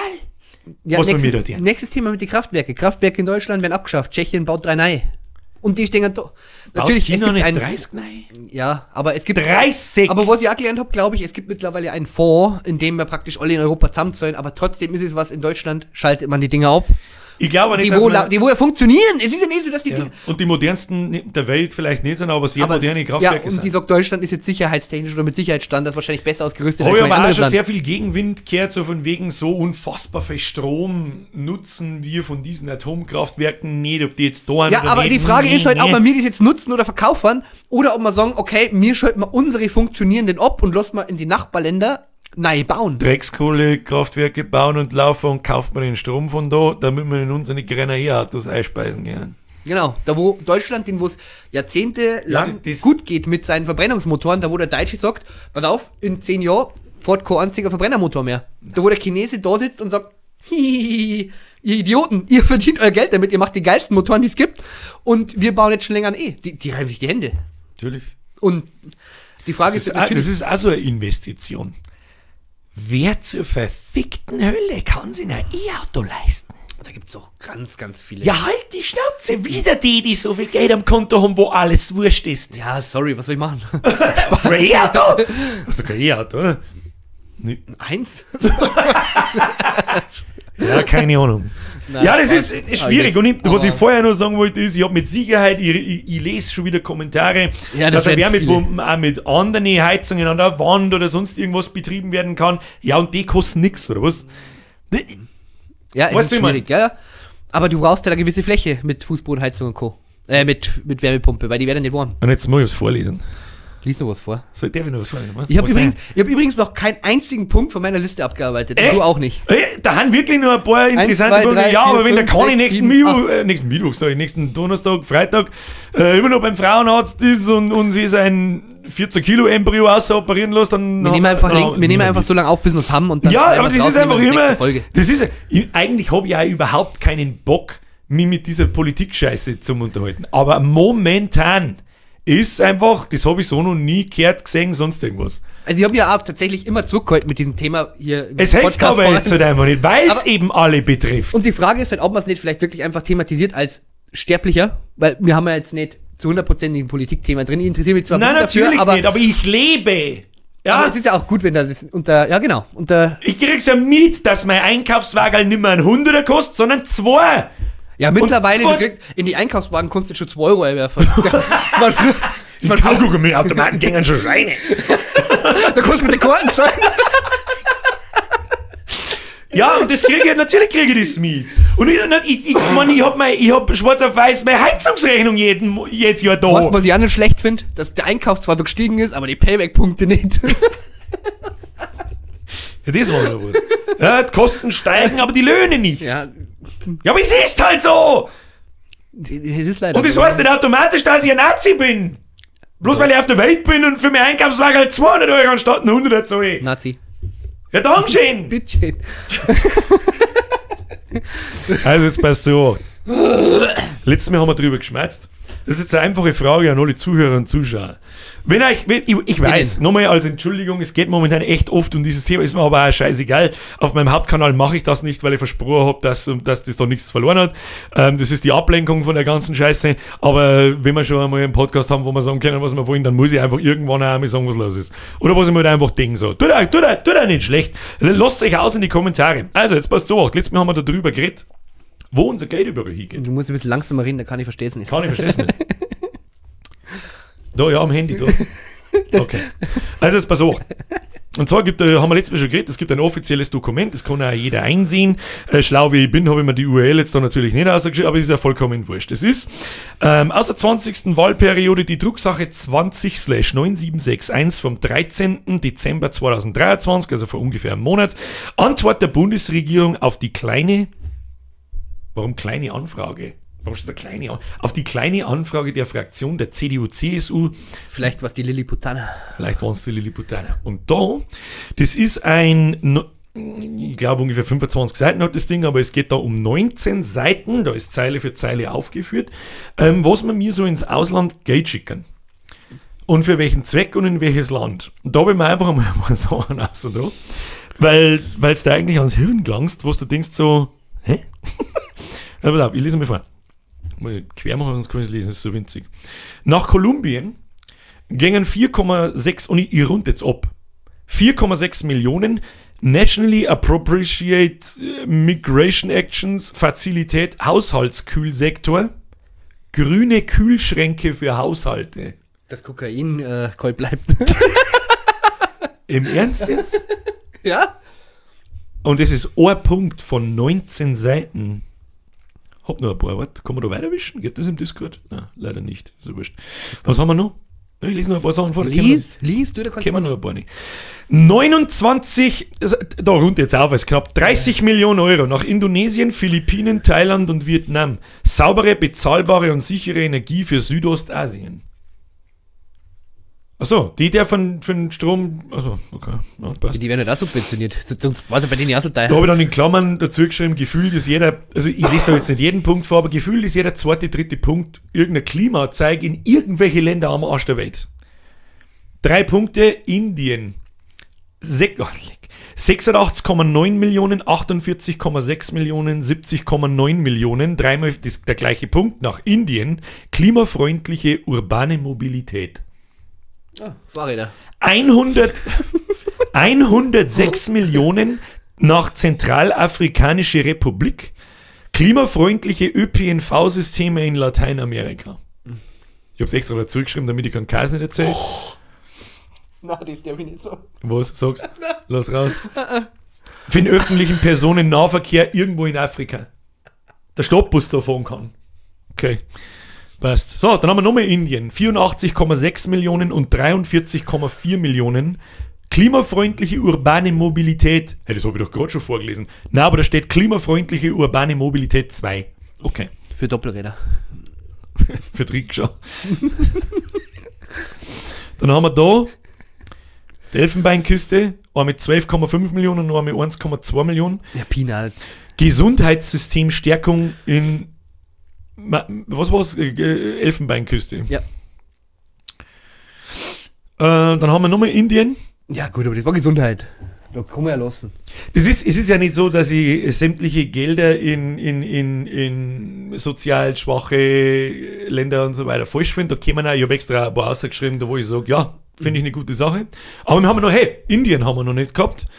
Mit 156,5 Millionen, 206,0 Millionen und 122,7 Millionen. Also grob umschlagen wir ein bisschen was über 1,5 Milliarde.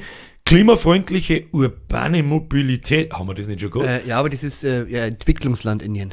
Klimafreundliche urbane Mobilität 4. 4, ja. 4 Indien. Und ein Energieeffizienzprogramm Indien. Was ist denn jetzt? Die Zeit ist abgelaufen. Ja, ich bin aber noch nicht fertig. Schade. Stopp, schade. Das war's dann. So, Alter, nochmal, ich möchte daran erinnern, Indien ist, nein, dieses Jahr nicht, letztes Jahr am Mond gelandet. Also ungelogen. Okay. Vielleicht ist das urbane... Kann man brauchen. Dann habe ich da zum Beispiel was rausgefunden, wo ich sage, ja, das ist einmal so ein Punkt, sage ich, ja, das ist in Ordnung. Südafrika, Berufsvorbereitung für Waisen- und schutzbedürftige Kinder. Schätzt, was da so für ein Betrag dort steht? Ja, 8 50 Millionen. Oh. 8 Millionen.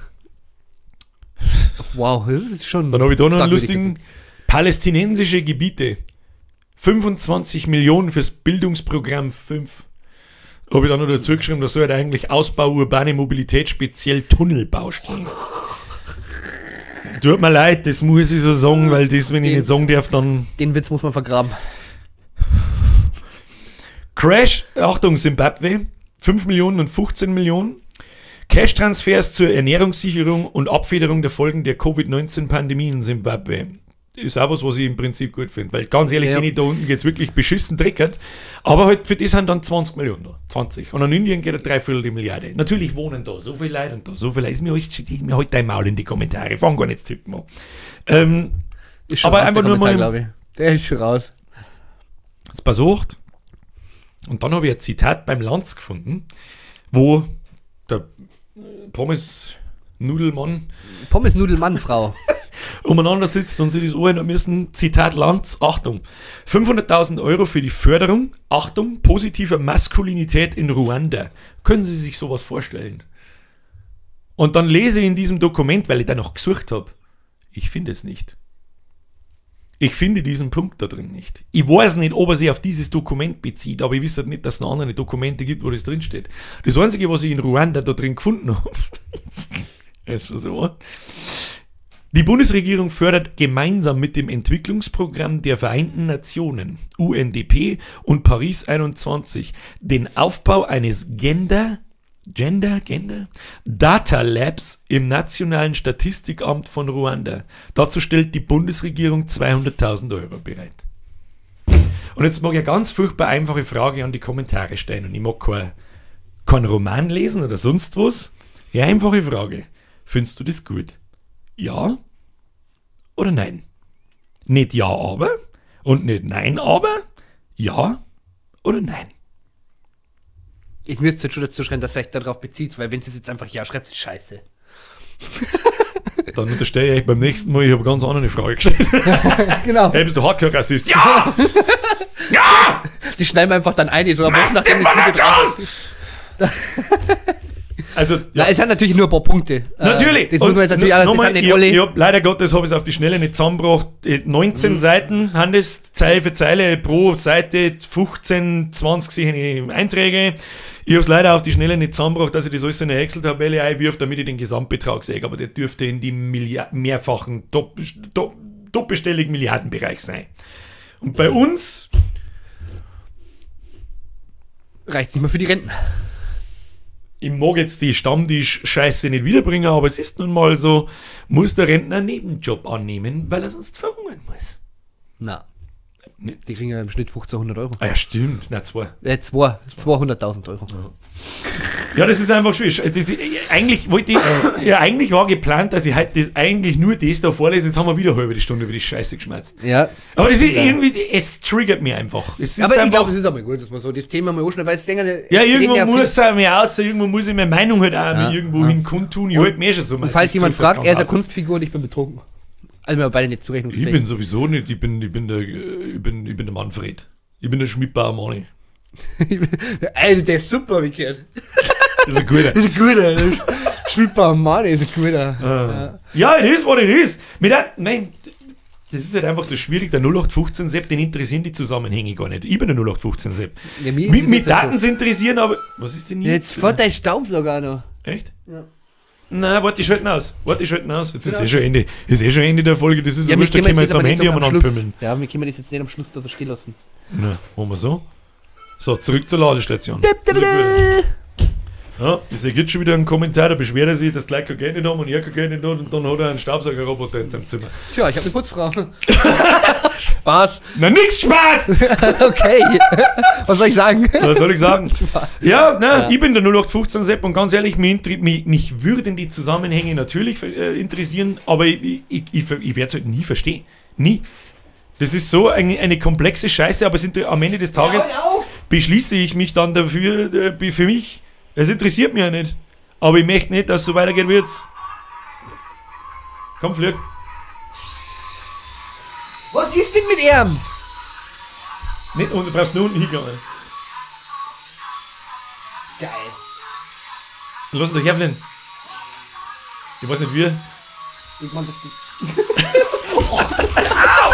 Au! Du Mistdumm! Entschuldigung. Gaudimoor, weder nicht so ein. Guckt sich fix angeschissen. Ja. So, ich habe noch ein anderes Thema, Glorens zumindest. Dass man hast du damit wir nur irgendwas anderes geredet haben? Ja, beziehungsweise haben wir sogar zum Teil 2 in 1. Es gibt ja, weiß nicht, das ist Mikro riesig aufgezogen am Montag auf Twitch. Die Ballers League. Wir haben uns doch da über diese Kings League. Da haben wir uns schon mal drüber unterhalten. Über diese Kings League. Ja. Das ist ja praktisch. Und die Ballers League gibt es jetzt in Deutschland. Die ist von Podolski und vom Hummels. Was ist Ballers gleich wieder? Das ist ein Klarfight-Turnier-Ding, oder? Das wird so ein Hallenturnier mehr oder weniger, also so auf so Kunstrasen. Ich glaube, lass mich nicht liegen, ich glaube 6 Spieler mit Torwart, also 5 Feldspieler oder Torwart pro Team. Und da war jetzt am Montag der Draft. Also da hast du da deine Spiele aussuchen können, da haben sie halt viel Leute vorstellen können und spielen können und dann haben die halt so ein Ranking gemacht. Und da haben wirklich sehr bekannte Teams dabei, zum Beispiel ist ein Knossi dabei, es ist ein Montana Black dabei mit Unsympathisch, es ist Eintracht Spandau mit dabei, mit Hans Sapai und Hand of Blood. Und ihr zost mich. Und ein Hand of Blood Und geht jetzt aber interessiert mich auch. und ein Hand of Blood geht da als Sparkassen-Henno rein. Also, Dieser Typ, kennst du diese Alter. Figur von ihm? Ja. Leck mich am Arsch. Ja. Da wo dann wirklich einer hingeht, oh Henno, du bist auch da. Wer ist dieser Henno? Herr Knabe, hallo. Ja, ganz ehrlich, Geile der Hand of Blood ist einer der krassesten Content Creator, die wir haben da. Das Die ist auf so der gut gemacht, Ballers dass League, das der die auf der Wahnsinn ist. Ballers League, glaube ich, heißt Ballers League, genau. Die haben die Leute, weil so viel von Hand of Blood käme haben mit diesem, wo die Havelkreuz, die haben ja eigene Hymne für ihr LOL-Team. Das haben sie schon seit 2 Jahren, glaube ich, oder seit einem Jahr. Eintracht Spandau. Genau, Eintracht Spandau. Und das haben sie jetzt als Fußballverein, Eintracht Das Spandau. finde ich eigentlich einen richtig ein- krassen Move. Der weiß ganz genau, wie dermaßen riskant so ein Pro-Team aufziehen ist und er zieht es halt volle Und Kanone er zieht durch. so durch, die haben ein Sommerfest, die haben so viele Mitglieder mittlerweile. geil. Und die haben Trikots mittlerweile auswärts und Heimtrikot, glaube ich. Geil. Das ist einfach nur geil. Das ist und jetzt gehen wir uns da aufgezogen im wie die Fußball Hölle. daher. Und die haben ja eine eigene Hymne und auch den Spandauer Bock. Das ist so ein Wirtshaus, das ist ein ganz alte Wirtshaus. Kenn ich, ja, da hat er das hergezeigt, oder? Da hat er das erste Mal drüber Und da ist geredet, er, sitzt da ist er drüber Fan, an der da ist er Bar. dann immer, die schon jedes Spiel ist da Public Viewing. Geil. Und dann wirklich, da gehen Leute aus der Schweiz und sonst woher, du selber gesagt Ja, hast. ja, geil. Und Ganz ehrlich, das ist richtig krass aufgezogen, ja. Egal, auch wenn ich jetzt mit dem Hallenturnier an sich wahrscheinlich nichts anfangen kann, aber trotzdem, das ist richtig krass für einen, der mit YouTube Und jetzt pass mir auf. angefangen hat. Ja. Das kommt Völlig das kommt ja irre. dann am Schluss, das kommt ja dann auch nochmal am Schluss. Aber es hat in diesem Ballers League, weiß ich nur, dass da die Leute, weil die ganze Zeit die Hymne, wo die Havelkreuz, die Spree und so weiter, die haben timeoutet worden für eine Stunde, weil der ganze Chat voll gespammt war davor, weil nichts anderes mehr drin gestanden ist. Die haben dann alle eine Stunde getimeoutet worden, weil immer einfach nichts anderes mehr lesen hat, keiner da drin. Da muss ich auch ganz ehrlich sagen, da ist der Henno einfach, ja, da zirkt einfach jeder andere Content Und- Creator, auch ein Montana Black zirkt da den Kürzern. Du kennst vielleicht einen Papa Platte, der ist da mit dabei zum Ja, Beispiel. kenn Papa Platte Henno hat ja jetzt angekündigt, er macht kein YouTube mehr oder nur noch bedingt. Der macht im Monat, glaube ich, gibt es ein Video auf seinem Hauptkanal nur noch. Die soll jetzt die Woche, glaube ich, bekannt geben. Und auf seinem Zweitkanal kämen halt dann nur noch jetzt Zusammenschnitte, weil er jetzt 4-mal die Woche Twitch-Streamer ist. 4-mal die Woche. Also so ganz personally 8 Stunden? irgendwas spielen und ist mit Und da seiner passiert halt auch nur Krass, Scheiße. Also es ist jetzt schon, die haben dann im zweiten Dock, glaube ich, haben sie jetzt gestern, haben es irgendwie aufgefangen, einen Fliesentisch mit aufzubauen und Aber es eskaliert halt sofort wieder. Wahrscheinlich möchte er wirklich einfach von dem, wie viele Firmen und Mitarbeiter hat er? Das ist völlig utopisch. und wie schnell das jetzt gewachsen ist. Wahrscheinlich möchte er einfach wieder, oh Gott, ich möchte mal wieder zurück an Der meinen mit scheiß seinem- Streaming-Tisch, da wo ich da Ja, bin und rede und der einfach mit mit den seinem Leuten und sofort eskaliert es Ich habe wieder. mit seinem Stream angefangen, ich will jetzt nichts Falsches sagen, aber ich glaube, es war so, ihr habt nämlich da ein Video dazu gesehen. Er fängt an, auf einmal so, das erste Mal sind so viele Zuschauer wie noch nie da gewesen gefühlt, ne? Ja, ist ja klar. Und Stream fängt an, End of Blood ist da und haut seinen Greenscreen mit so einem Sidekick einfach um und ruft dann mit so einem Walkie-Talkie, Karl, komm mal rein, mach die Sauerei hier weg. Dann kommt sein Mitarbeiter, stellt das Zeug auf, rammt die Stuhl im Hintergrund weg. Also, so extrem witzig. Das ist, ja, keine Ahnung. Also der hat so krass durchgezogen, das ist so heftig, was der da der hat jetzt mit seinem seit ersten das Stream, ist da hat er dann unfassbar praktisch, ich eigentlich. glaube, das war der erste oder zweite Tag, da hat er praktisch dann auch Eintracht Spandau gestreamt, das Spiel von denen, das war das erste Prime League Spiel jetzt wieder in der Szene, LOL League, in der Pro League, Season angefangen, genau, ja. das ist praktisch das erste Spiel gewesen und da hat er auf einmal mehr Zuschauer gehabt als ein Papa Platte und das waren über 40.000. Natürlich hat er dann gleich in dem Moment hat er dann einen Screenshot gemacht. Muss ich jetzt nicht fragen, ich weiß nicht genau, was ein Papa Platte macht, ist mir auch vollkommen wurscht, aber wo hat denn der 40.000 Zuschauer her, Alter? Was macht Der der? ist einfach nur lustig. Er ist ein Blödmann, oder? Ja. Also ich meine jetzt Der hat im aber zum positiven Beispiel, Sinn. ja, der ist ja Blödmann, er ist einfach nur lustig, der ist auch so. Ich der hat muss dann auch lachen, wenn so- er lacht. Ja, und der Aber ein haut- Henno sein Lachen macht die kaputt. aber er ist auch Die so ein, bringt die um. der ist aber auch mal so ganz schön unter der Gürtellinie und das mag ich halt beim Papa Platte, da wo er einfach wirklich so richtige, schöne Trigger-Sachen anspricht, aber der Papa Platte war doch auch der bei Joko und Klaas dieses Rätsel zum Beispiel mit seiner Community gelöst hat. Auch geile Idee. Zum Beispiel. Aber Papa Platte ist einer der größten Streamer und Ja, du musst ja. dir mal überlegen, das waren, ich glaube, das höchste waren 42 oder 44.000, die wo er gleichzeitig gehabt hat. Ja, als Deutscher, ist das, Gleichzeitig. als Deutscher ist das brutal. Ja. Ja. Hat Also- eigentlich nur eine Zeit lang ein Monte gehabt, so wie ich das weiß, da hat er krank und so weiter, der war sauber zu früh so bekannt, hat Die er arme nie Sau. in der Zeit niemals ohne kratzen können. Ja. Aber für seine damaligen Verhältnisse ist der Gronk immer noch einfach forever der YouTube-Papa, da kann der herkommen, Auf wie jeden will, Fall. das ist scheißegal. Und einen Gronk mag ich halt auch. Also keine Ahnung, man kann einen Gronk nicht Kann da dein Bab nehmen. sein, 1:1 optisch. Das haben die Leute tatsächlich mir schon mal geschrieben, ich bin, dass ich der bayerische Gronk bin. Das ist ein Ja, ja. Also, Es ist halt aber einmal so. dein Maul, Alter, du bist nicht ganz dicht. Es ist aber so, aber halt nicht so gut. Ne, schade. muss ich Ich war stets bemüht. Ja. Zu viel des Lobs an die Leute, die es da mal ab und zu mit geschrieben haben. Aber ein Gronk hat sich mein Leia Star Wars Video Das weiß ich schon. Da habe ich Das weiß ich schon, das hast du mir geschickt und ich glaube, das nebenbei onaniert. Ja, sage ich freiwillig, wie es ist, ich habe mir 14 Mal angeschleudert drauf. Sag Ja. ich dir, wie es ist. Weil die Anerkennung von so jemandem zum Kassieren ist nochmal ein bisschen eine andere Hausnummer als sonst irgendwas. Das ist Aber- einfach köstlich zum Ja. Singen, wenn so jemand sich das Und ich anschaut will und mich- herzhaft Ich will lacht. mich nicht selber rühmen, aber wir hatten, glaube ich, zusammen die Idee mit so Einspielern in so diversen Streams oder sowas. Was wissen die Leute schon, wie oft, dass du deine Griffe in meine Streams und Videos und Sachen schon codest? Sie wissen das Ich gar glaube, das nicht. weiß kein Mensch. Ja, ab und zu rede ich da schon drüber, so ist das nicht. Aber, Ja, aber- woher sollen sie es denn wissen? Aber das war doch, da. Hat Also, ein paar mit deine Griffe drin gehabt. Ja, Bumshof ist auf deinem Mist gewachsen. Du hast mich zumindest drauf gebracht, sagen wir Ja, so. schon. Nein, Absolut sind schon ein paar so Sachen. Die am stärksten viral gegangen Videos in der jüngeren Zeit, das ist auch schon wieder 2-3 Jahre, so wurscht, haben wir uns darüber unterhalten. Ja. How to schnackseln, how to kachen, how to schleidern. Und wie witzig das jetzt die war. unterirdische Untergürtellinie Bullshit-Niveau, scheiße. Da, wo wir nach Sexspielzeug gegoogelt haben, weil, wie das alles funktioniert. Werde ich nie vergessen. Und auf haben wir im einmal kriege ich auf Wohnzimmer von Facebook irgendwie Werbung für so einem Scheiß. Ey. Also, Da haben wir uns wirklich, da haben wir ein paar Mal wirklich köstlich am Tisch gesessen. Ich meine, normalerweise habe ich von denen, wie viele How-Tos gibt es denn keine oder Videos gibt es denn, wahrscheinlich 100 oder so. Und ja, 95, 98 mache ich natürlich allein. Aber bei ganz speziell denen 3 haben wir uns gedacht, was guckt ihr mir her und da halten wir uns einfach mal drüber. Da war es am Freitag habe ich nach der Arbeit dann da und dann haben wir einen Döner gegessen und da halten wir uns ein wenig drüber und dann haben wir uns kaputt gelacht. Der Alte mit der wie Motorsack starten und so ein Scheiß. Alter, wir haben einen Tag und haben wir gewarnt vor lauter Lachen. Und es sind tatsächlich auch eine der meistgeschauten und beliebtesten Videos jemals gewesen. Ja. ja, kennst du jetzt fragen, wo das liegt? Das steht jetzt in die Sterne. Ja. Blödel Idioten, Nivea-lose Hallo, wenn man den Blog wieder aufgeschlagt, da wo die ganzen Ideen und Zeiger alles Den drin habe ich stehen. immer. Und Ja. zwar jede einzelne Seite, was wir da zusammengeschrieben haben. Ja.